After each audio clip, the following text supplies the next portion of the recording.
Bonjour à tous et bienvenue pour ce webinaire retour d'expérience sur la conception de mission Clean Water. Je suis avec Adrien et Maël. On va faire donc ce retour d'expérience à 3. Et en attendant que tout le monde se connecte, je vous propose de faire un petit icebreaker, histoire de faire connaissance. On se présentera juste après de notre côté.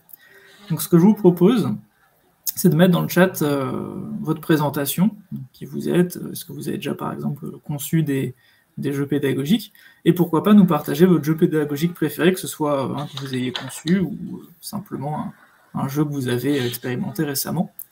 Donc je vous propose de faire ça dans le chat, et on commence dans très peu de temps. Et on a Mickaël avec nous en régie aussi pour tester ce nouvel outil. Parce que si vous avez l'habitude de suivre nos meet-ups, c'est vrai que d'habitude ils sont plutôt sur Zoom. Et là, on teste de nouveaux outils.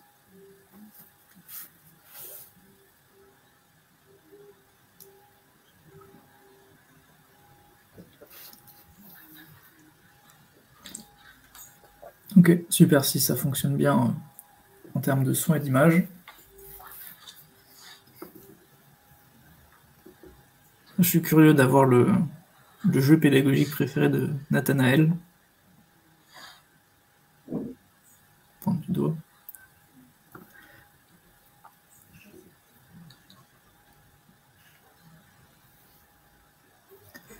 Bonjour à ceux qui nous rejoignent. Du coup, comme je le disais juste avant, on fera un petit icebreaker en attendant que tout le monde se connecte. Et d'ici quelques minutes, on va pouvoir commencer, se présenter, puis lancer vivement le webinaire. Pandémie, je ne sais pas si ça compte comme jeu pédagogique, Pandémie. C'est un jeu qui transmet des messages. Et des maladies. Mais Philippe qui nous dit qu'il a créé un jeu de cartes pour la préparation physique et il travaille sur un jeu de cartes autour des passes. Ah, c'est cool de créer des jeux pour travailler l'entraînement à côté de la pratique sportive en elle-même. Ah, c'est gentil, Ivan. Les gamifie cartes. Bon. Il y a Nathanaël qui disait qu'il avait joué à un jeu sur l'environnement qui avait été créé par des journalistes. Il faudrait peut-être quelques indices en plus.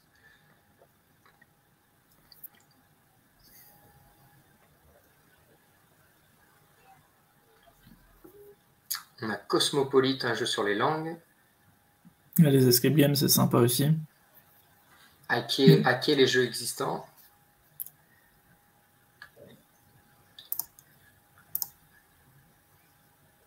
Yes, super. Bonjour à ceux qui arrivent. Je vous propose de commencer rapidement. Donc, comme je le disais tout à l'heure, donc on se retrouve pour un webinaire autour du retour d'expérience du projet Mission Clean Water. Donc avec Maël et Adrien, on va se présenter, comme ça vous saurez un petit peu quel a été notre rôle dans le projet. Du coup, moi c'est Alexandre Duhart, je suis cofondateur de Feedback, avec du coup Mickaël qui est en soutien pour nous permettre voilà, de passer un bon webinaire. Et du coup, je travaille dans la gamification depuis quelques années. Et donc, j'anime aussi cette communauté avec Mickaël autour de la gamification pour partager voilà, des bonnes pratiques, des retours d'expérience, etc. Et du coup, je suis avec Adrien et Maël. Donc, Adrien, est-ce que tu peux te présenter rapidement? Ouais, donc Adrien Fulda. Donc moi, je suis éditeur de jeux de société. Donc mon métier, c'est de transformer des idées de jeux ou des auteurs qui arrivent avec des concepts plus ou moins aboutis en des jeux qui se retrouvent dans des boutiques ou auprès de clients. Et donc, on a créé dans ce cadre avec Alexandre et Maël un jeu pour Nausicaa. Donc voilà, j'ai pu créer des jeux autant sur le maintien de l'ordre en France que sur la constipation ou autre. Donc tous les sujets sont bons à être ludifiés, gamifiés. Maëlle, à toi la parole. Bonjour à tous, merci de m'avoir invité pour ce retour d'expérience. Je travaille à Nausicaa, à Boulogne-sur-Mer, et je suis chargée de projet européen avec une casquette de médiatrice scientifique. Petite passion, c'est la nage en mer, et j'adore les fun facts sur les animaux marins. Voilà. Yes, merci. Et du coup, On va vous parler déjà un petit peu du projet en bref, histoire que vous ayez une idée un petit peu de à quoi ressemble Mission Clean Water, pourquoi il a été conçu. Et ensuite, on rentrera un petit peu plus dans le détail sur différentes étapes qui ont été importantes dans la conception. Et on fera ensuite une petite conclusion. Si vous avez des questions, n'hésitez pas à les poser en direct. Si c'est cool de répondre en live parce que c'est dans le sujet, on y répondra. Si c'est plus compliqué, on gardera pour répondre à la question à la fin. Et juste avant, c'est bien comme Icebreaker, il y a Ivan qui demande si Maëlle, tu as un fun fact sur les animaux marins et la constipation. Non, malheureusement, j'ai pas les deux ensemble.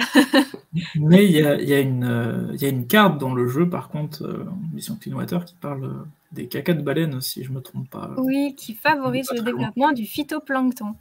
On n'est pas loin. On n'est pas loin. Ok, Maëlle, je te laisse du coup présenter Nausicaa et puis le cadre un peu du projet de façon générale. Oui, merci. Du coup, Nausicaa, pour ceux qui ne connaissent pas, c'est un aquarium qui est situé à Boulogne-sur-Mer et aussi un centre national de la mer. Donc, on a le plus grand aquarium d'Europe aujourd'hui avec, depuis 2018, un aquarium qui fait 10 000 mètres cubes d'eau. Donc, dans notre aquarium, on a 3 parcours de visite. On en a un sur la haute mer, un sur le lien entre hommes et océan, et un dernier qui est sur le changement climatique. Ce qui est assez peu connu du grand public quand ils font la visite, c'est que derrière les aquariums, en fait, on a une équipe de 250 personnes qui travaillent, et dans ces personnes-là, il y a un service entier qui est dédié aux projets européens. Donc, quand je parle de projets européens, ça va être des projets européens qui sont tournés forcément autour de l'océan. Donc, on va travailler avec des partenaires un petit peu partout en Europe, en Espagne, Portugal, Belgique, Angleterre, etc., sur des projets qui peuvent varier de projet en projet. Ça peut être la pollution plastique, ça peut être la qualité de l'eau, comme c'est le cas pour ce projet spécifique. Ça peut être des initiatives chez les jeunes, création d'un forum. Enfin, c'est très, très large. Et donc, moi, mon rôle, c'est de gérer un projet européen. Donc, ce projet européen qui nous a inspiré pour le jeu Mission Clean Water, c'est H2O Source to Sea. Donc, c'est un projet qui est transmanche, qui a été fait avec donc des partenaires anglais et des partenaires français. On était 4. Il y avait le CPIE Vallée de l'Authie et de la Canche. Il y avait donc Nausicaa. Côté anglais, on avait donc le Kent Wildlife Trust et le Kent County Council. Et en fait, l'idée de ce projet-là, ça s'est fait d'abord par l'observation. On a tous, de chaque côté de la Manche, réalisé qu'on avait les mêmes problèmes dus au changement climatique. Des sécheresses, des inondations de plus en plus fréquentes, une augmentation de la pollution de l'eau. Donc ça, on avait des problématiques communes avec des impacts environnementaux très forts. Donc l'idée de ce projet, c'est comment on peut essayer de trouver des solutions qui nous aident à mieux vivre ce changement climatique. Et pour ça, on a orienté le projet vers les solutions fondées sur la nature. Alors, une solution fondée sur la nature, c'est des actions qui s'appuient sur les écosystèmes pour pallier à un problème lié, par exemple, au changement climatique. Ça peut nous aider pour notre santé, ça peut nous aider pour la gestion de risques, ça peut nous aider pour une sécurité alimentaire. Donc, en fait, les solutions fondées sur la nature vont pouvoir être utilisées dans plein de domaines. Donc, nous, on a choisi d'expérimenter celles qui vont nous aider à avoir une meilleure qualité de l'eau, à mieux vivre ces périodes de sécheresse, d'inondation, etc. Donc, voilà un petit peu la base du projet. Et pourquoi on a travaillé donc Mission Clean Water dans cette direction. Alors, pourquoi on a voulu concevoir un jeu? Donc, H2O Source to Sea, c'est un projet européen qui durait 4 ans.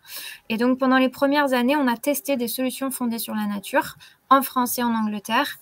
Et forcément, une fois qu'on a testé, qu'on a vu les résultats, qu'on a réussi à avoir des analyses des analyses qui pouvaient être cohérentes et qui nous permettaient donc d'avoir des résultats, eh bien l'idée c'est, comment on partage ces résultats, comment on fait pour connaître pour faire connaître donc les solutions fondées sur la nature, à quoi ça sert, etc. Donc en fonction du public qu'on voulait cibler, il y avait donc on a mis en place différents outils comme des vidéos grand public pour expliquer certaines solutions fondées sur la nature, des événements pour inviter le grand public ou les professionnels.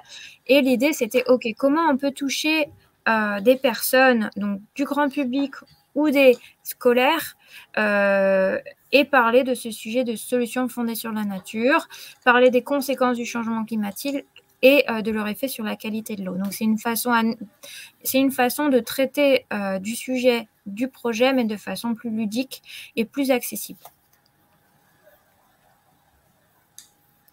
Ce qui en résulte, c'est ce jeu que vous voyez donc juste en bas à droite de la slide, c'est Mission Clean Water. Donc, c'est un jeu pédagogique, un jeu de plateau pour les plus de 12 ans. Et on a ciblé scolaire et grand public. Donc, une durée de partie, ça dure, on va dire, 45 minutes, 1 heure.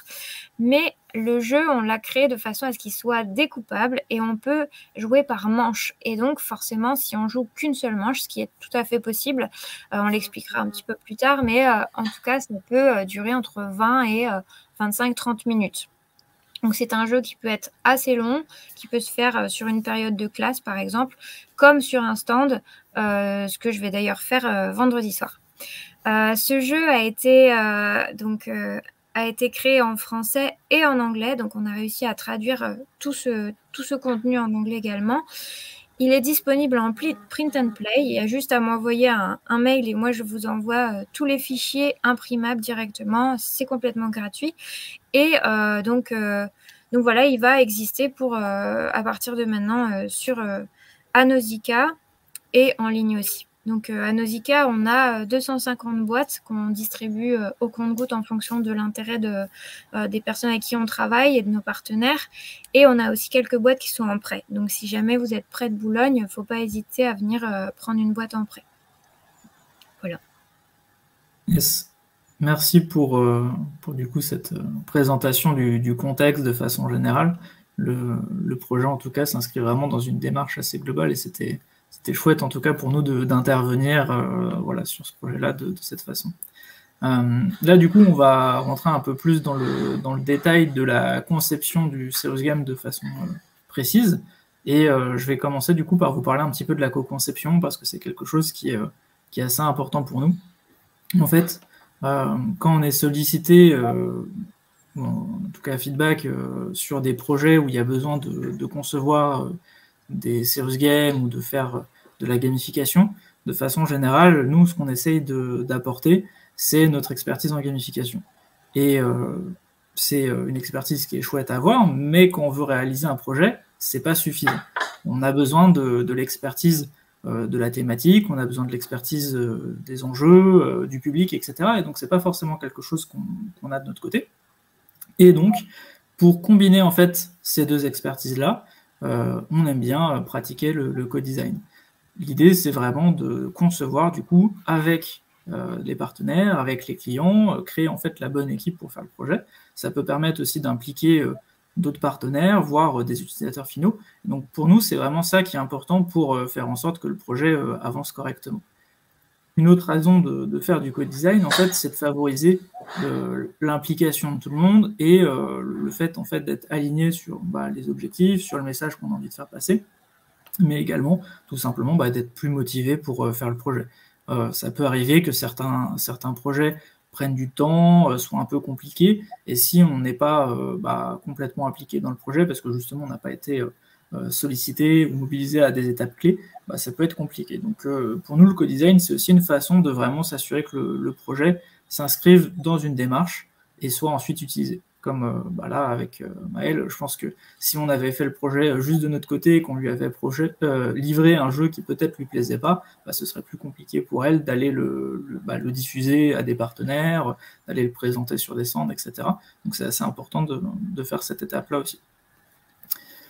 Concrètement, le co-design se passe sur à peu près tout le projet, mais on a notamment une journée en particulier qu'on a consacrée dans ce projet-là à s'assurer qu'on était bien aligné et à concevoir ensemble on va dire, les prémices du game design du jeu. On a du coup passé une journée complète à Nausicaa, ça nous a permis de découvrir un peu plus les lieux, tout ce qu'il y a derrière, passer par les coulisses, etc. Bref, c'était super. Et ça nous a permis aussi de commencer à questionner un petit peu finalement la problématique à laquelle allait répondre ce projet. Donc nous, ce qu'on fait généralement, c'est qu'on fait ce qu'on appelle un pré-design ludique, et donc on a, voilà, vous voyez à l'écran, quelques thématiques qu'on va essayer de questionner sur le projet. La cible, le contenu, etc. Il y a des éléments qui sont généralement assez faciles, on est tous d'accord, et d'autres où c'est un peu plus compliqué, il faut un peu plus discuter. Je me souviens que par exemple le sujet de la cible avait été un sujet sur lequel on était un peu resté, parce que forcément dans le projet européen et de façon générale sur ce projet-là, il y a pas mal de parties prenantes différentes qui n'ont pas le même public.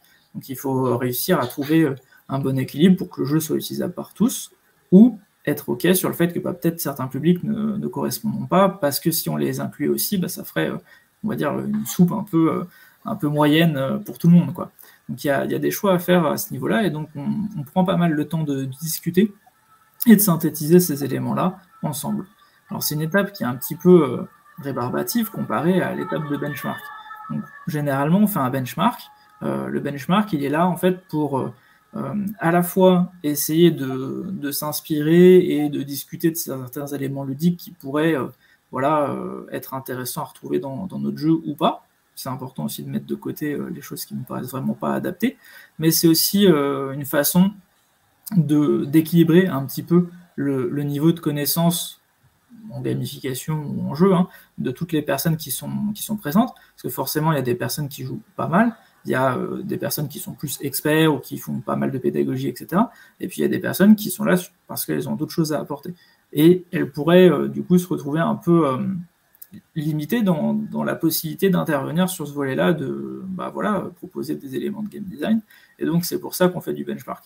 Alors autant sur certains aspects de gamification, c'est pas très fun, autant là on a pu vraiment tester des jeux en direct, et donc c'était assez sympa comme moment, parce que on joue un petit peu, on critique un peu, on se dit tiens, si on reprenait cet élément-là, ça pourrait être marrant dans notre jeu, etc. Donc voilà, étape de benchmark assez intéressante.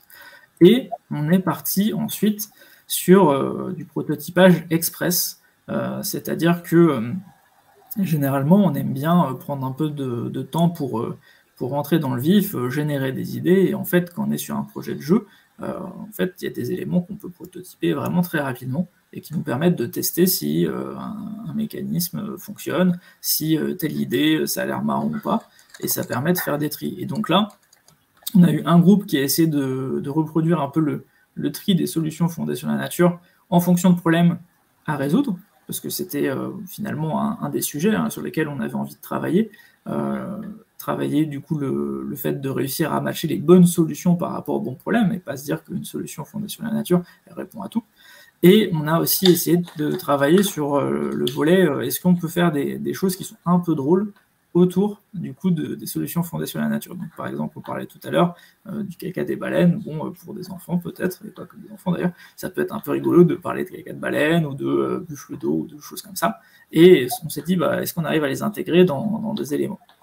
Donc on a pu tester pas mal de choses à ce niveau-là. Et le fait de faire du prototypage direct, ça permet vraiment de se mettre un peu plus d'accord et d'être surtout dans le vif du sujet. On en reparlera du prototypage, mais c'est super important. Alexandre, juste il y avait une petite question, je me permets de rebondir, parce qu'il y a donc François qui nous demande quel jeu on a choisi pour le benchmark. Donc juste pour y revenir, donc là effectivement on voit, donc en fait en amont de cette journée, Alexandre et moi on avait préparé des jeux qui, on le pensait, pouvaient répondre en partie ou complètement aux demandes initiales de Nausicaa. Et donc, on avait sélectionné une dizaine ou une douzaine de jeux qu'on a présentés. Alors, parfois, on les a présentés succinctement, et puis on demandait aux participants s'ils voulaient en savoir plus ou pas. Parfois non, parfois oui. Et si c'était oui, justement, on sortait le jeu, on regardait le matériel et on y jouait. Donc, en quelques mots, on avait des jeux assez variés. Donc, pour ceux qui connaissent, là, on voit Imagine sur cette image. C'est un jeu où on manipule des cartes qui sont transparentes et on va représenter quelque chose. On a joué à Pigeon Pigeon et Profiler, deux jeux qui nous ont inspirés justement pour le jeu final. On a joué à Top 10. On a joué à différents jeux. parfois très simples, parfois plutôt des jeux d'ambiance, qui nous permettaient de transmettre du contenu.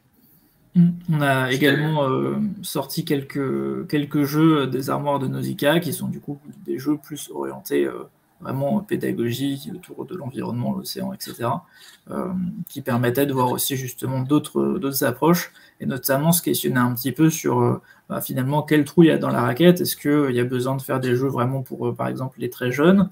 En fait, il y avait déjà pas mal de jeux, du coup ça nous a permis d'aller sur des jeux qui étaient un peu plus grand public ou par exemple public et adolescent, justement parce qu'il y avait un peu moins de jeux sur ces critères-là.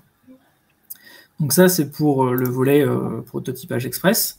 Et pour vous parler un petit peu du prototypage et des tests, je vais juste vous montrer rapidement, et après je laisserai la parole à Maël, je vais juste vous montrer à quoi ressemblait le premier prototype, parce que du coup, on a fait un prototypage rapide, mais c'était vraiment express, donc on n'avait pas vraiment créé de contenu, on avait très peu de cartes, etc. Là, on est parti sur quelque chose de jouable directement. Et donc, on a fait un tout premier prototype. Je vous montre, il y a du coup là des exemples un peu de cartes. En D, vous voyez le plateau, vous voyez des pions en dessous, etc. Et vous voyez d'autres cartes sur cette diapo ici. L'idée était vraiment de faire quelque chose de fonctionnel, de rapide. Et donc, pour faire ça, on est vraiment parti sur tout simplement faire ça sur Google Style, tout simplement parce que c'est facile de faire des cases, de mettre du texte et de modifier à plusieurs. Et ça nous a permis en fait d'avoir quelque chose qui soit imprimable rapidement et qui permette de faire des tests. On est sur vraiment quelque chose de moche, hein, clairement, mais vu qu'on ne savait pas encore si ça allait fonctionner ou pas, c'était important de tester dès maintenant. Et donc voilà, on a fait ces premiers tests-là avec cette version-là, puis après forcément, on a amélioré un petit peu au fur et à mesure. Maëlle, je te laisse parler un petit peu des tests, si ça te va. Oui, bien sûr, ouais. Donc, une fois que ce prototype moche est arrivé sur mon bureau, donc là, Alexandre et Adrien m'avaient vraiment briefé, parce que c'était mon premier jeu que je co-concevais. Donc, ils m'avaient vraiment briefé sur l'importance des tests. Et du coup, je m'en suis fait un petit peu une mission. Donc, j'ai essayé de faire le plus de tests possible et imaginables avec plein de cibles différentes, en fait. Donc là, par exemple, je teste ce prototype à l'IAC, c'était donc le congrès international des aquariums, donc avec 150 personnes qui venaient du monde entier et avec des professionnels de l'aquaculture, de l'océan, etc. Donc là, c'était un des tests que j'ai fait, c'était un des premiers. Après, donc à Nausicaa, on travaille beaucoup avec le service médiation. Donc c'est un service d'une douzaine de personnes qui s'occupent vraiment de tout l'aspect accueil du grand public et du scolaire et médiation scientifique avec ce public, enfin avec ces différentes cibles. Donc eux, ils ont, on a fait une grosse session test avec une partie de l'équipe. On a aussi fait une session test avec donc des collègues un peu plus, on va dire, lambda, dans le sens où ils sont pas tellement dans la médiation ni dans le jeu, donc avec des personnes en compta, etc. Donc pour voir un petit peu comment ça réagissait. Après, le service médiation travaille toutes les semaines avec des enseignants missionnés qui nous aident à faire en sorte que le programme de l'éducation nationale se retrouve dans nos problématiques annuelles à Nausicaa. Et donc, un de ces enseignants missionnés m'a permis d'aller dans sa classe pour faire un test avec des secondes. Après, on a eu des stagiaires aussi qui sont passés à Nausicaa. J'ai aussi fait des tests avec des collégiens de cette façon-là. Il y a un des partenaires avec qui on travaille beaucoup qui a fait un test sur un stand pendant un événement grand public. Qu'est-ce qu'il y a eu comme test également? Et aussi, donc, ces enseignants missionnés l'ont amené à la maison pour tester avec leurs enfants. Donc, on a eu vraiment un panel très large de tests, et à chaque test, il y avait des millions de choses à revoir. Donc vraiment, ça nous a permis de petit à petit d'affiner ce prototype, mais ça a été extrêmement important parce que si on prend l'idée première et l'idée de fin, il y a quand même un gros fossé, même si la thématique était la même si la dynamique de jeu était la même. Donc voilà. J'ai envie de rajouter aussi qu'il y a quelque chose qui a été très important, c'était de voir comment fonctionnaient les règles du jeu. Parce que c'est quelque chose d'expliquer et de faire jouer les gens, mais de les laisser tout seuls avec les règles du jeu et le jeu. Donc ça a été une belle étape aussi de test.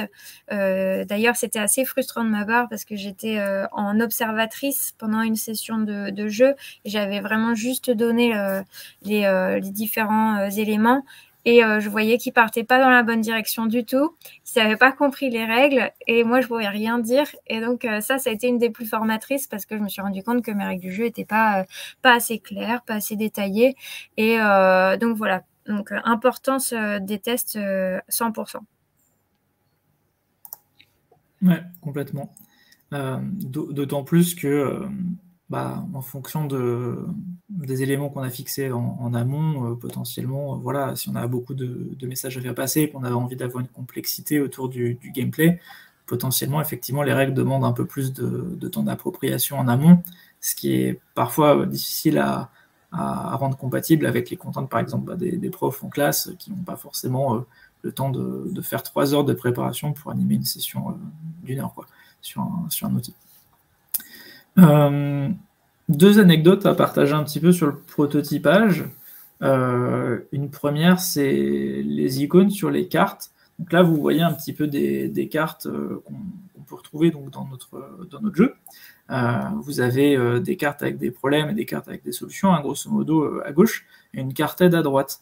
Une question qu'on s'est posée, c'est si on garde le concept de, on va dire, matcher les bonnes solutions Fondation de la Nature avec les bonnes problématiques, la question c'est comment on arrive à doser le bon niveau de difficulté. Si jamais on donne un peu de contexte avec du texte, bon, déjà ça implique que les personnes du coup sachent lire, etc. Donc en termes de contraintes d'âge, c'est important. Mais si on donne simplement du texte et qu'on s'adresse à un public qui est plutôt novice, ça va être assez compliqué en fait de réussir à matcher les bonnes solutions avec les bonnes problématiques. Donc on s'est dit, et si on mettait des icônes un peu par thématique pour aider un petit peu la réflexion. En fait, on s'est rendu compte assez vite que si on mettait les icônes sur les 2 catégories de cartes, en fait, on allait simplement matcher les icônes pour essayer de faire deviner la bonne carte. On n'allait plus du tout s'intéresser au texte. Donc c'était un peu gênant parce que forcément, notre but, c'est plutôt que les joueurs apprennent des choses sur les solutions fondées sur la nature. Donc on a fait quelques tests quand même pour ça, pour s'assurer que le bon niveau d'information, en fait, c'était des icônes sur seulement une catégorie de cartes, et donc on a décidé de les mettre plutôt sur les solutions. Donc ça, c'est une anecdote parmi d'autres. Si je peux rajouter par rapport à cette anecdote-là, donc ce qui est marrant, c'est que quand je joue avec du grand public et des scolaires, il y a un groupe de scolaires, c'était des collégiens, qui ont pigé tout de suite les symboles, alors que ça prend beaucoup plus de temps avec des adultes. Donc ça, c'est rigolo parce que ils ont tout de suite compris qu'on pouvait plus facilement trouver des réponses en regardant ça, et il n'y a aucun groupe d'adultes qui a trouvé, si je le disais pas moi-même. Voilà, c'est peut-être une question justement de pratique, un peu de jeu. Les icônes sur des cartes dans les jeux, c'est relativement classique, mais si on a l'habitude de jouer, peut-être qu'on passe un peu à côté. Donc il y a effectivement cet aspect-là qui a quand même demandé un peu de travail. Et un autre aspect, c'est par exemple l'aspect de matching entre les solutions et les problèmes. On a testé quelques parties, sur certaines parties ça se passait bien, et sur d'autres ça se passait pas bien. Et en fait, on s'est rendu compte que du fait des connaissances qu'on peut avoir et même des icônes, hein, par exemple, qui apportent aussi un peu d'informations, le texte, etc., on se rendait compte qu'il y avait certains problèmes qui soit matchaient très bien avec les solutions, soit ne matchaient pas du tout. Et du coup, le jeu tourne autour de une classification. Est-ce que tels éléments sont un peu plus efficaces que d'autres, etc., pour essayer de trouver les bonnes. Le but du jeu vraiment tourne autour de ça. Et donc, c'était assez important en fait de créer les conditions pour qu'il n'y ait pas des solutions et des problèmes qui soient aussi tranchés et qui faussent un peu en fait la façon de jouer. Et donc, pour solutionner cet aspect-là, on a été obligé de créer des paquets de cartes qui vont ensemble et qui permettent de jouer du coup de façon directement plaisante, avec du coup un peu de gradient sur la répartition des solutions. Et donc c'est quelque chose qui à la fois était important à tester pour se rendre compte qu'il y avait des moments où ça ne fonctionnait pas s'il n'y avait pas ce classement. Mais en même temps, forcément, vous vous en doutez, ça demande un peu de travail de classer du coup ensemble les solutions et les problématiques et de faire des tests pour vérifier que ça tourne bien à chaque fois. L'avantage, par contre, c'est que ça permet pour les personnes qui animent de préparer facilement, tiens, cette fois-ci, on va faire peut-être le paquet 1 et on fera peut-être le paquet 2 une prochaine session. Voilà, 2 petites anecdotes sur le volet prototypage et ce que ça a pu nous permettre d'apprendre, de faire ces tests-là pour aller dans la bonne direction sur le projet. Un autre aspect important de la conception d'un jeu, c'est tout ce qui touche au graphisme et à l'édition. Ça apporte beaucoup de choses. Et je vais laisser Adrien en parler. Bien, merci. Donc effectivement, il faut s'imaginer qu'on a travaillé ensemble une journée, on a défini un cahier des charges, on a défini donc des premières pistes de prototype. Ensuite, avec Alexandre, on a travaillé ce prototype. On a fourni une première version que Maëlle a testée. Maëlle est revenue vers nous avec des retours. On a nous aussi, on s'est emparé du jeu, on l'a testé. Et on arrive à une version qui est satisfaisante avec les petits icônes dont parlait Alexandre et ce système de manches qu'ont évoqué Alexandre et Maëlle. Maintenant, comment est-ce qu'on transforme ce jeu qui se joue avec du papier qu'on imprime chez nous en un vrai jeu qui puisse être imprimé chez l'imprimeur et qui a de l'allure? C'est toute la partie édition en tant que telle du jeu, où il va y avoir 2 grands axes, on va dire les choix graphiques, puis ensuite la partie fabrication. Donc le premier travail, c'est de dire, qu'est-ce que le graphiste ou l'illustrateur, ici on a travaillé avec un graphiste uniquement, il peut partir dans toutes les directions qu'on veut. Donc l'idée, c'était d'abord de fixer un cadre et des choix graphiques qui vont nous évoquer un imaginaire, qui vont faire appel à un imaginaire collectif dans la tête des joueurs. Donc on a choisi de partir sur la signalétique de l'environnement, de partir sur des codes couleurs, des kits de survie, puisque on parlait un petit peu de ça, et d'avoir des couleurs plutôt vives, contrastées, qui évoquent le bleu de la mer, mais justement, le kit de survie en orange et en vert nous a permis de déterminer ces grands partis pris. Et ensuite, il y avait une contrainte qu'on avait, c'est qu'il fallait que ça puisse parler des 2 côtés de la Manche en termes d'esthétique, mais il fallait que ça puisse parler à d'autres régions, peut-être pas du monde, mais au moins de France ou d'Europe. Et donc, il nous fallait une esthétique qu'on comprenne qu'il y a tout le cycle de l'eau, de la montagne à la mer, mais sans qu'on puisse imaginer ou avoir en tête une région plutôt qu'une autre. Et donc, on est parti sur des aplats de couleurs. Donc, comme on voit en bas à gauche, donc ça, c'est le plateau définitif qu'on a conçu. Et en haut à droite, c'est des inspirations. Donc, en haut à droite, on voit le kit de survie et un autre jeu qui avait des aplats de couleurs. Et donc, on a choisi de partir dans cette direction-là, avec ce style-là, pour le reste du jeu. Il y avait cette idée à la fois de linéaire, parce qu'on a un écoulement d'eau qui part de la montagne à la mer. Donc, on le voit sur le plateau de jeu en bas à gauche, avec ce passage de différentes régions qui est matérialisé par des lignes marron. On voit, on passe de la montagne à la campagne, de la campagne à la mer. Mais il y a aussi une idée de cycle de l'eau et de circularité. Et donc, c'était important d'avoir des formes rondes. Et donc, on voit la boîte. Donc là, c'est une boîte du jeu. Je vais vous la montrer à l'écran. Donc, la boîte est comme ça. Mais ce que vous voyez, donc c'est le fichier tel qu'il est envoyé à l'imprimeur. Donc, avec le côté du haut qui est en haut et les 2 côtés et le bas. C'est pour ça que ça a une forme. C'est pour ça que la boîte a une allure bizarre sur ce que vous voyez. Vous voyez en même temps la face et les 4 côtés. Et donc, on a cet esprit de circularité avec le logo Mission Clean Water au début et différents exemples qui sont mis.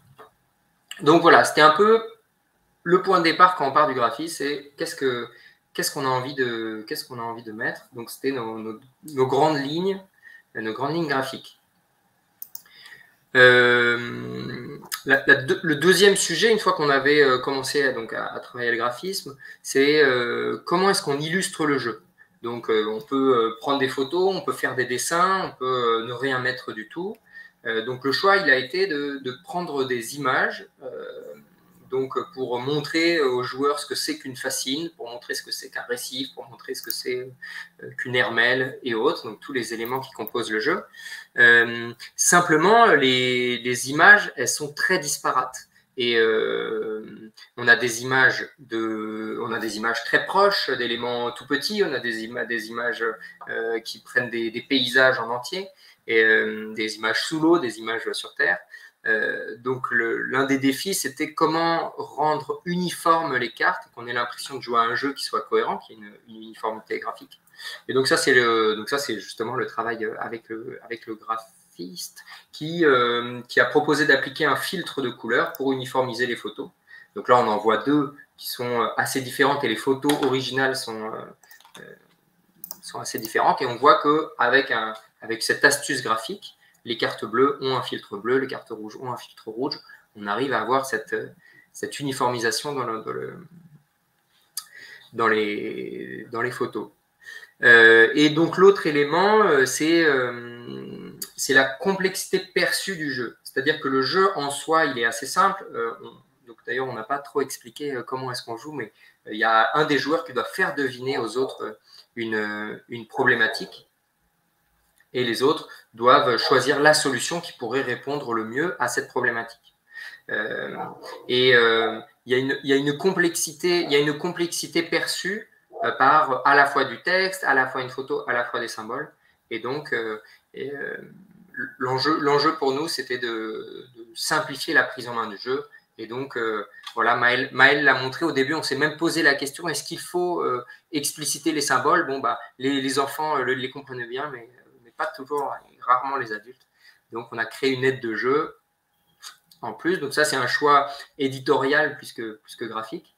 Mais c'est dans la conception du jeu, comment est-ce qu'on fait pour que le jeu soit intuitif et ergonomique pour les joueurs. Ça fait partie de notre réflexion, en plus du fait qu'ils puissent transmettre des messages et qu'ils soient fun. On va dire que ça arrive. Donc, ce choix d'ergonomie, il arrive dans une deuxième partie. Et donc, quelques petites anecdotes. Donc, ça, c'était un point sur lequel on voulait revenir parce que c'est quelque chose qu'on avait sous-évalué, en fait, et de la part de Nausicaa et de notre part, Alexandre et moi. C'était le travail d'écriture en amont. C'est-à-dire que nous, avec Alexandre, vous l'avez compris, on n'est pas les experts du sujet. On n'y connaissait même pas grand-chose en solutions fondées sur la nature avant le projet. Et donc, c'est Maël et Nausicaa qui vient faire appel à des experts pour rédiger le contenu des cartes. Donc là, Maël a fait appel à différents experts qui ont fait un premier travail de rédaction. Et ce qu'on avait sous-estimé, c'est que ce travail de rédaction, il doit être minutieux avant la mise en page. On va dire qu'il y a eu une première étape de rédaction de contenu de la part des experts, une relecture de leur part, puis ensuite on les a mis en page. Et ensuite, une fois mis en page, il y a eu plusieurs étapes de relecture et à chaque fois, il y a eu il y avait des petites coquilles, des petits éléments d'uniformisation et d'harmonie, des erreurs de typologie ou autres à corriger. Donc ça a été un travail finalement assez long qui a pris plus de temps que prévu. Donc c'était une petite mise en vigilance pour celles et ceux qui auraient des projets de ce type avec l'intervention d'une tierce personne ou avec en tout cas beaucoup de contenu à produire. Il est toujours plus facile de faire ce travail de relecture en amont et d'uniformisation en amont et de se décider, ok, est-ce que dans les titres, il y a un point à la fin des titres ou pas, est-ce qu'on met une majuscule ou pas à certains types de cartes, et parce que et de toute manière, ce sont des choses qui sautent aux yeux, entre guillemets, quand on les met en page, mais qui sont plus longs à corriger une fois mis en page que quand on a le fichier brut, un fichier Excel avec lequel on a travaillé. Et pour autant, c'est un travail qui doit être fait après avoir commencé à avancer le prototype parce que potentiellement on se rend compte qu'on a des contraintes, typiquement sur la tournure de phrase, ici avec les solutions fondées sur la nature, vu que c'est inclus un peu dans une étape du jeu, bon bah faut que ce soit présenté d'une telle façon, on a un nombre de caractères sur le texte en dessous, etc. Donc c'est pas facile non plus, ne vous dites pas il faut tout le contenu avant de commencer à penser au jeu, parce que ça pourrait vous obliger à réécrire certaines parties. Et en fait, il y a peut-être eu des personnes différentes en fait, qui ont rédigé les contenus, donc il y a aussi ce travail d'uniformisation, une fois que le contenu est produit pour une harmonie globale du jeu. Donc, on a enfin tous les fichiers qui sont prêts. Où est-ce qu'on le fait produire? On s'est posé ces questions-là bien en amont, mais c'est l'étape suivante, une fois qu'on a les fichiers de la boîte, des cartes, du plateau de jeu. Qui les produit et où est-ce qu'on les produit? Donc, Nausicaa avait des exigences là-dessus. On peut le faire produire en France, en Europe, en Chine, mais Nausicaa souhaitait que ce soit fait dans les meilleures conditions possibles. Donc, et puis avec quelles contraintes financières? C'est aussi une des questions, bien sûr. Au-delà du pays qui peut avoir des normes sociales différentes, il y a aussi des normes écologiques à prendre en compte. Et donc, on a travaillé avec un imprimeur belge qui est à finalement moins de 300 km de Nausicaa, qui se source de papier issu de forêt géré durablement. Donc, on a réussi à remplir le cahier des charges de ce côté-là. Et en termes d'anecdotes sur le choix de production, il y avait d'autres éléments. C'est que nous, il nous fallait une version qui marche en anglais et en français. Donc, on avait plusieurs choix. Soit on faisait une version bilingue avec les textes dédoublés, soit on faisait deux versions, une française, une anglaise. Et pour optimiser les choix de production, on a essayé d'avoir un maximum d'éléments du jeu qui soient communs aux deux langues. Donc, quand on a une boîte de jeu, on a une partie supérieure, une partie inférieure. La partie inférieure décrit le principe du jeu. Tiens, on a Alex en gros plan. On a la partie inférieure qui décrit, qui explique un résumé, donc qui est vraiment typique de la... Ah oui, très bien, super, merci Mickaël. Pour bien voir, donc, le dos de boîte est en français, puisqu'on a tout le descriptif pour que des gens puissent s'emparer de la boîte et comprendre comment on joue, mais on a un dessus de boîte, et donc on a choisi un titre qui puisse se comprendre en français et en anglais, et où on a mis des pictogrammes sur le côté qui puissent être compréhensibles en anglais et en français. L'idée étant que les personnes, de mutualiser les coûts de production, qu'on puisse donc avoir un jeu qui soit moins cher à produire. Typiquement, le plateau de jeu, tiens, Mickaël, si tu peux me remettre en gros plan, je le montre comme ça. Et donc, le plateau de jeu, on a choisi d'écrire Start, alors même que c'est le plateau français, et Finish, pour que ça puisse être compréhensible en français et en anglais. Et donc, on a mutualisé le coût de production pour le plateau de jeu. Identique, idem, puisqu'on a une petite réglette, solution, ça marche en français, ça marche en anglais. Donc voilà, donc il y a eu un travail de ce côté-là pour se dire qu'est-ce qui est possible de mutualiser afin de réduire les coûts de production donc, entre les boîtes qui auront différentes langues. Et après, bon, pareil, dans les choix de production, il y a des éléments qui vont coûter plus cher que d'autres. Un plateau de jeu qui se plie, c'est... oui, pardon, merci pour les petits allers-retours. Donc, un plateau de jeu qui se plie, ça coûte plus que 2 fois plus cher qu'un plateau de jeu qui ne se plie pas. Au début, on avait un plateau de jeu qui faisait cette taille-là, simplement. Donc, l'avantage, c'est qu'il rentrait parfaitement dans la boîte. Mais le désavantage, c'est que c'était écrit un peu trop petit. Donc, il a fallu... l'idée, c'était donc d'avoir un plateau de jeu qui se plie en deux, mais quand il se plie en deux, ça vient avec des contraintes matérielles. Il faut qu'il y ait une gouttière, donc avec un papier contre-collé derrière, avec une opération manuelle qui coûte plus cher. Et donc, ça a été une discussion à ce moment-là aussi de savoir quels étaient les compromis qu'on était prêt à faire en termes de fabrication. Et donc voilà, donc il y a toute une réflexion aussi qui vient influer parfois sur certains choix ludiques ou de matériel, de se dire, pour la production, où est-ce qu'on optimise les coûts, parfois au détriment de certains ressentis, ou est-ce qu'on privilégie l'ergonomie du jeu. Donc voilà un peu sur la production. Yes, merci en tout cas pour ces éléments. Dans tous les cas, n'hésitez pas à poser d'autres questions, il y en a certaines qui sont répondues dans le chat, mais on les prend bientôt, toutes les autres questions. Là, quelques mots simplement sur le déploiement rapidement. Je vous affiche une slide, alors je ne vais pas la détailler, mais l'idée c'est juste vous donner un peu un ordre d'idée du temps que ça a pris de concevoir le projet. Donc, grosso modo, on a lancé en fait le projet en septembre, sachant que du coup il y avait une sélection de la personne, des personnes dans ce cas-là, qui allaient accompagner Nausicaa sur le projet un petit peu en amont, hein, bien sûr. On a du coup travaillé de façon itérative pendant les derniers mois de l'année 2022 pour améliorer le jeu et faire les tests, etc. Et donc, on a vraiment finalisé la version en fait en début d'année 2023 avec du coup une production grosso modo sur février-mars, parce que forcément, la question avait été posée, hein, mais 250 exemplaires, ça demande quand même un peu de temps de production de la part de notre partenaire qui fait généralement plutôt des petites productions. Et donc voilà, on est sur un projet qui a pris grosso modo 6 mois hein, quand même, ce qui est à la fois plutôt rapide dans le sens où on n'a pas eu l'impression d'avoir des temps trop morts sur le projet, et c'était fluide, etc. Mais en même temps, ça prend quand même un peu de temps, et donc se dire je crée un jeu pour une formation par exemple qui est dans un mois, ça peut être compliqué. Maël, je laisse peut-être dire quelques mots sur le déploiement de façon générale. Ah, ton micro est coupé. Pardon. Donc ça, c'était un élément qui était assez important pour moi parce que en fait, dans la vie d'un projet européen, donc on va avoir du financement pour 4 ans.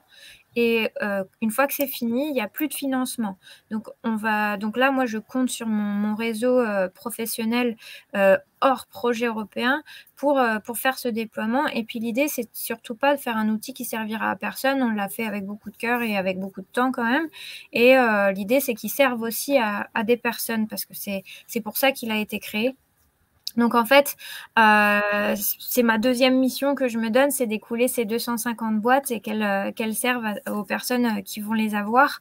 Donc 250 boîtes, on en a une quarantaine en anglais, une quarantaine, cinquantaine en anglais. Le reste, c'est en français. Pour l'instant, on a réussi à en donner à tous les partenaires qui nous ont aidés dans le développement du jeu, puis aussi des partenaires qui travaillent avec nous régulièrement. Et maintenant, en fait, on essaye de le faire vivre au-delà de Nausicaa et au-delà des partenaires. Donc ça passe par des structures relais avec lesquelles on travaille ou pas d'ailleurs. Mais moi, j'ai contacté le Grain de France qui a passé une petite note dans sa newsletter et j'ai eu pas mal de demandes par la suite. Le CPIE aussi, je ne sais pas si vous connaissez, donc c'est une association qui travaille sur beaucoup de thématiques autour de l'environnement.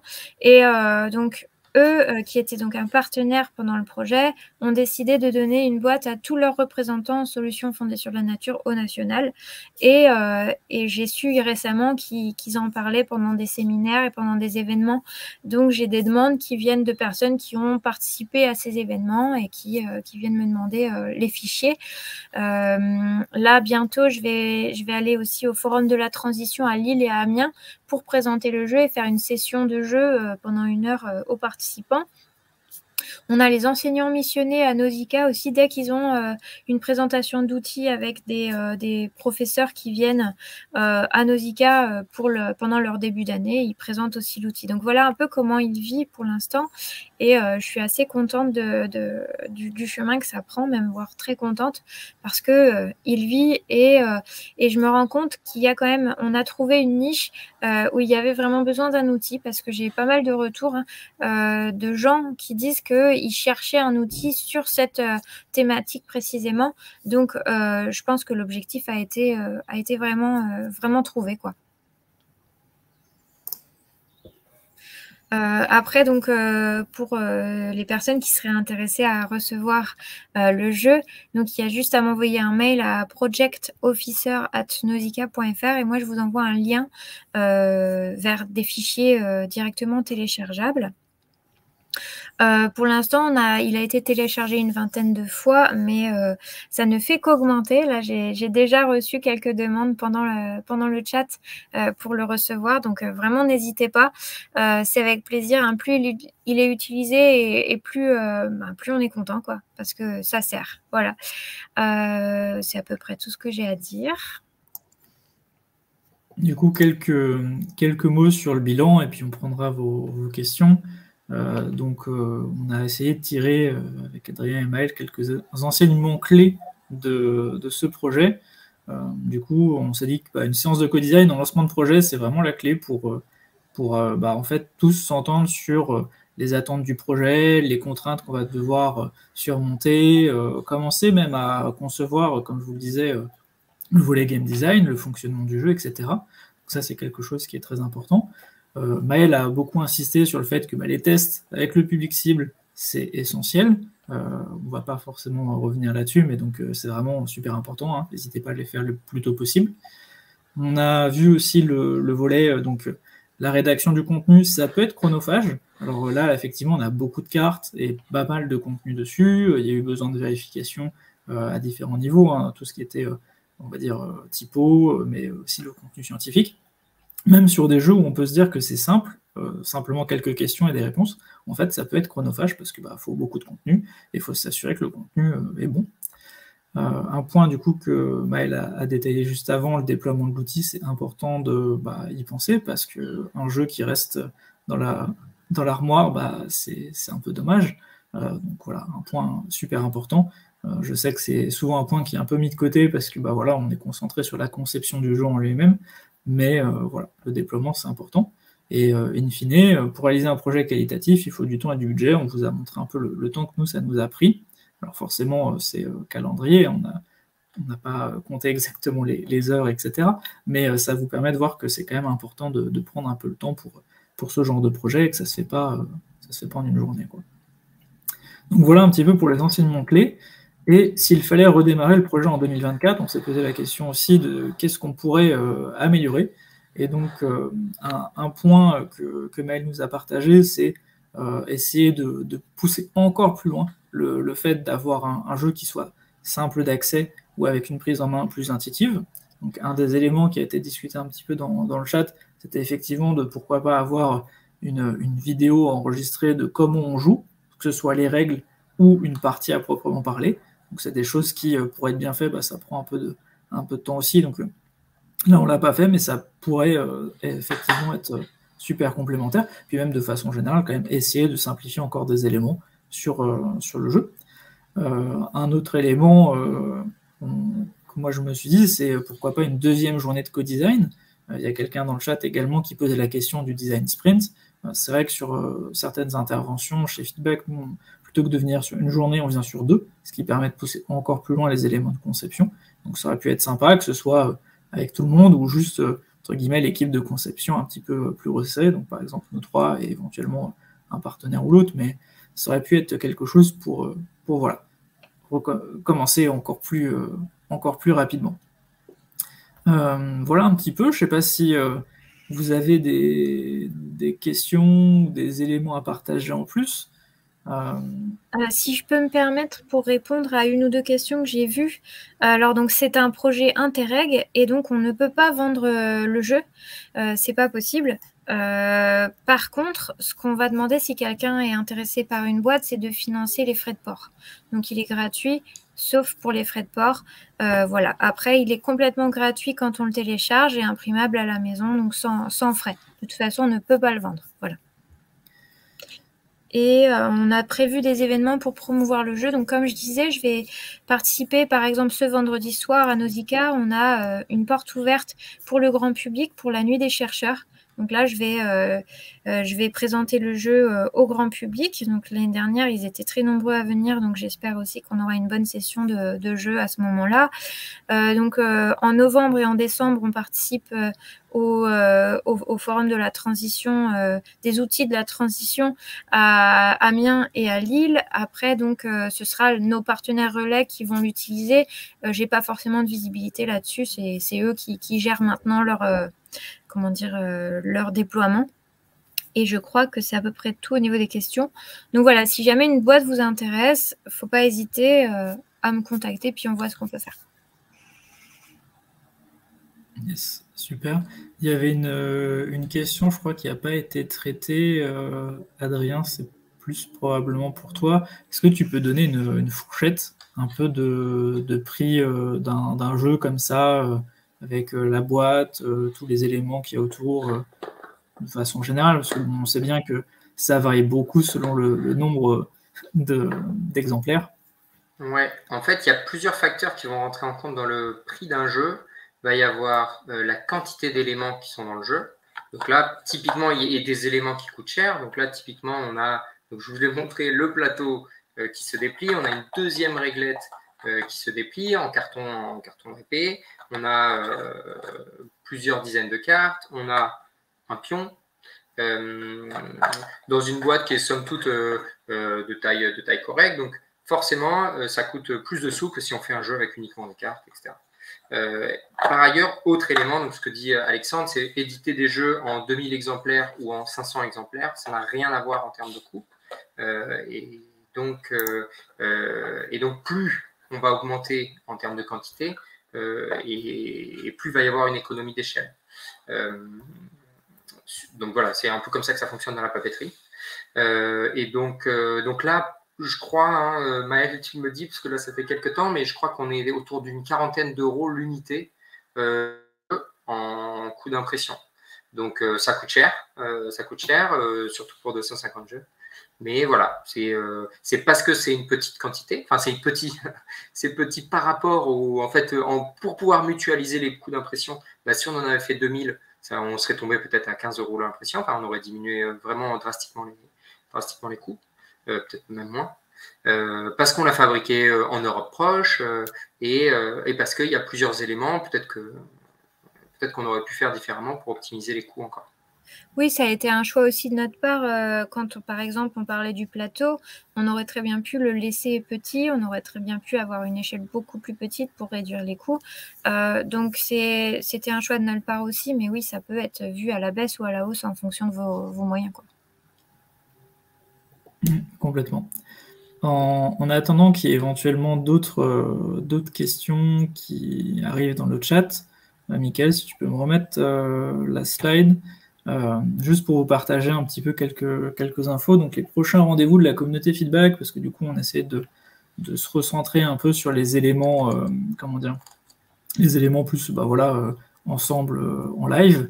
Donc j'organise une formation de 2 jours à Paris fin novembre, qui est finançable par des OPCO, donc je vous mettrai le lien dans le chat où vous pouvez m'envoyer un message si vous avez envie d'avoir des infos. Et on a programmé également ce matin un nouveau meet-up qui aura lieu dans pile un mois. L'idée, c'est de vous parler des jeux vidéo qui peuvent être inspirants en gamification. Alors forcément, on va parler de jeux vidéo qui nous ont inspirés, Mickaël et moi, parce que on n'a pas forcément tous la même culture vidéoludique, mais voilà, l'idée, c'est de vous parler un petit peu de ces aspects-là aussi. Et ça, c'est très simple. C'est directement dans les meet-ups, donc si vous retournez sur la page où vous êtes inscrit pour aujourd'hui, vous aurez les infos. Voilà. Est-ce qu'il y a d'autres questions? Oui, je vois que Johan qui demande sur le budget, ouais. C'est ça. Alors, le budget avait été fixé à l'avance par un devis, mais on l'a réexaminé en cours de route, puisque forcément le devis est fait avant qu'on ait le temps de faire ce co-design, puis d'avoir le prototype. Donc, avant, on ne sait pas exactement à quoi va ressembler le jeu, et donc ce qui est bien, c'est d'avoir une petite marge dans son budget pour pouvoir, en fonction de ce que va donner le jeu, rétablir un coût par boîte qui correspond plus à ce que vous voulez comme jeu, quoi. Adrien et Alexandre, je ne sais pas si vous... Pour compléter, tu peux d'ailleurs retirer la slide si tu veux, Mickaël. Pour compléter sur cet aspect-là, une question qui n'est pas toujours évidente, c'est de bien calibrer, on va dire, le temps de conception, de test, etc. par rapport à un projet.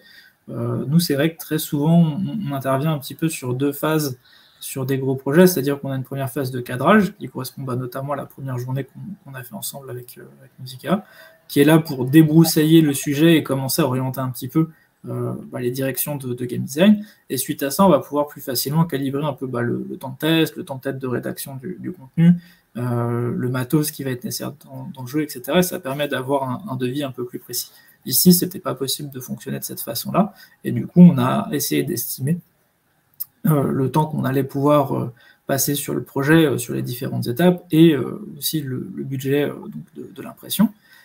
Et on a essayé de faire au mieux par rapport au projet qu'on avait déjà pu faire. On a aussi fermé quelques possibilités. Typiquement, si on avait dû faire un projet avec 5 plateaux et plein d'autres accessoires, ça aurait été, je pense, très compliqué en termes de respect du budget. Et finalement, dans la partie conception, on était plutôt dans les clous. On eu l'impression d'avoir bien calibré le temps à passer, etc. Et donc d'être sur un projet qui était bien et pas un projet où on se retrouve à faire 2 fois plus de taf que ce qui était imaginé. Par contre, effectivement, sur le volet impression, on était un peu plus à côté sur nos estimations. De l'autre côté, il y a eu volonté d'avoir plus d'exemplaires. Et donc, on a réussi à mobiliser plus d'argent. Enfin, on a réussi. Nausicaa a réussi à mobiliser plus d'argent pour avoir plus d'exemplaires. Donc, c'est plutôt cool. Et sur la question, c'est possible d'adapter son budget avec un fonds public. En fait, non, juste pardon, c'est que dans le budget initial, en fait, on avait fait une ligne impression. Mais la ligne impression, elle définissait une enveloppe. On avait estimé ça pour une centaine d'exemplaires. Mais finalement, en fait, en cours de projet, comme on se rendait compte qu'il allait y avoir plus d'éléments, on a estimé que la quantité d'éléments, enfin, l'enveloppe, elle allait pouvoir être utilisée, mais pour moins de jeux. En fait, après, c'est ça, c'est plutôt que le budget qui est extensible, c'est la quantité de jeux qu'on souhaite, qui peut être réduit à la baisse ou à la hausse, suivant les coûts du projet. Et donc, Maëlle, tu vas nous parler peut-être plus du... Oui, très, très vite fait, est-ce que c'est possible d'adapter son budget avec un fonds public? Alors non, c'est pas évident quand on a déjà fait des estimations, mais là, on avait cette opportunité d'être en fin de projet. Et donc, on a pu demander à récupérer un budget non utilisé dans une autre case pour venir compléter celle-ci, en fait. Voilà. Donc, ça se fait avec les contrôleurs Interreg. Bien sûr, ça se fait pas en claquant de doigts, donc c'est un peu compliqué, mais c'est possible. Et potentiellement, c'est pas forcément le même fonctionnement non plus. Oui, sur en fonction de typologie de fonds publics aussi. Oui. Est-ce qu'il y a d'autres questions? Sinon, de toute façon, il est midi, donc on arrive un peu au bout. Je regarde un peu dans les questions qu'on a pu avoir avant.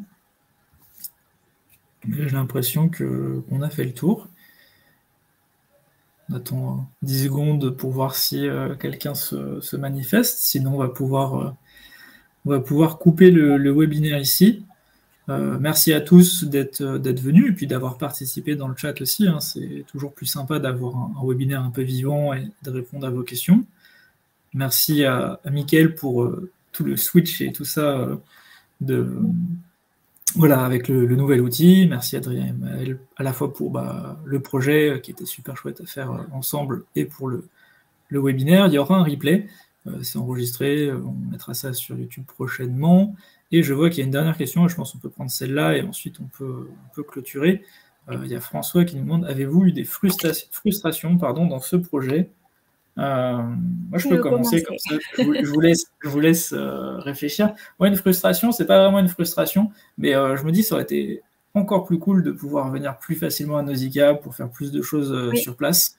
Parce que auparavant j'étais à Lille, maintenant je suis à Saint-Nazaire, c'est vrai que le trajet prend un peu de temps. Donc ça aurait été beaucoup plus sympa vu que le lieu est très cool. Mais à part ça, non, franchement, le projet m'a bien plu. En termes, en tout cas, de concepteurs, prestataires, sur le projet, moi j'étais content. Je ne sais pas si vous avez envie de partager du coup une frustration. Moi, une des frustrations, mais ça n'a pas à voir avec la collaboration avec Feedback et Leto. C'était plutôt par rapport au contenu et au temps que ça a pris. Voilà, parce que c'est moi qui rédigeais tout l'ensemble des cartes et du contenu. Et du coup, j'ai fait appel à des experts pour compléter mes connaissances. Et de là, il a fallu à chaque fois que ces experts valident ce que j'avais écrit, que du côté Nausicaa, on valide. Et du coup, il y a eu plein d'aspects de validation qui n'étaient pas évidentes, et c'est ça qui a beaucoup ralenti ce temps de création de contenu. Donc là, la frustration, c'est peut-être que si j'avais eu tout le monde sous la main au même moment, ça aurait peut-être pris une journée, et là, ça a pris 3 semaines, quoi. Donc voilà, c'est pour ça, c'est bien que Alexandre ait insisté sur le temps que peut prendre cette partie-là, parce que ça peut être assez long. Et moi, je réfléchissais à mes frustrations. Je pense qu'il y a eu des difficultés dans le projet. Est-ce que c'est des frustrations? Je pense pas. Mais oui, il y a eu plusieurs allers-retours sur les choix graphiques. J'en avais montré un, moi, qui me séduisait, mais qui n'a pas plu à tout le monde chez Nausicaa. C'est OK, on a refait. Et ça fait partie du projet, donc des difficultés ou du travail à faire et à refaire, et notamment parce que les choix graphiques parfois ils sont assez subjectifs, il y a des choses qui vont parler à certains, d'autres qui vont moins parler, et donc mais je pense que dans tous les projets parfois on travaille un peu là en binôme avec le graphiste pour faire des choix, puis ensuite quand on les montre à Nausicaa, il faut à la fois défendre, comme je vous l'ai expliqué, d'où est-ce que l'idée vient, il y a une inspiration, mais aussi est-ce que, in fine, ça peut plaire ou pas au public. Et je pense qu'au résultat, on est tous très contents de la boîte qu'on a entre les mains. Mais le choix, il n'a pas été complètement linéaire et ça n'a pas été aussi roulant qu'on veut bien le présenter là, évidemment. Il y a eu des allers-retours. Et ça fait partie de tous les projets, donc c'était pas frustrant, c'était même d'ailleurs plutôt plaisant et plutôt bienveillant, et ça c'est précieux, cette bienveillance qu'il peut y avoir entre le prestataire et le client. Donc merci Maëlle et merci à l'équipe de Nausicaa. Avec plaisir. Ouais, c'était cool. Du coup, il est midi 6 maintenant. Je vous propose de conclure là donc ce webinaire. Et n'hésitez pas, si vous avez d'autres questions sur le projet, à contacter Maëlle. Il y avait son mail un petit peu plus haut, ou à nous contacter sur LinkedIn directement, que ce soit donc pour obtenir la version print and play, pour essayer de, pourquoi pas, avoir une version physique si vous n'êtes pas loin et que vous avez sujet à animer régulièrement des ateliers. Puis tout simplement pour parler de gamification et de serious game. Merci beaucoup à tous. Merci pour ce chat vivant. Et, merci à tous. Et merci pour vos questions. Et vos messages enthousiastes aussi. Ouais, merci beaucoup. C'est chouette, merci. Merci. Et puis à une prochaine, du coup, on organise d'autres meet-up sur la gamification. À bientôt. Au revoir.